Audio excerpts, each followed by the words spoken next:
Danny van Grootheest, we kennen jou nog niet. Nee, dat klopt. Helemaal nieuw hier.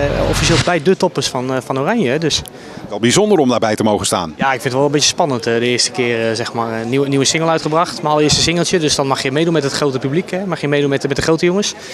Ja, echt spannend. Ik ben heel benieuwd wat er gaat gebeuren.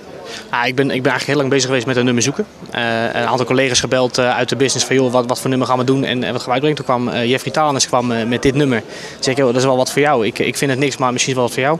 We hebben een nieuwe facelift aangegeven, een nieuwe versie van gemaakt. En nu Ik ben blij dat je gaat is ontstaan. Dus ja, hartstikke leuk. Hij doet het heel erg goed. Hij komt regelmatig voorbij op de radiostations. Daar ben ik heel blij mee. Dus je kunt je eigenlijk geen betere start wensen van een eerste single. Nee, zeker als er een wat grotere jongen achter je staat die een klein beetje helpt, zeg maar. Dan ja, hartstikke leuk. We hebben nou vandaag 4, 5-tal radio-interviews gehad. En nou hier bij de toppers van Oranje. Dus ja, hij gaat erg goed. Ja, ik wil zeker nog wel een paar singles uit gaan brengen. Eind dit jaar komt er nog een single van me uit. En kijken wat er gaat gebeuren. Kijken wat er verder komt. En ja, een eigen album zal altijd leuk zijn natuurlijk. Eigen theatertour. We zien wel wat schip staan.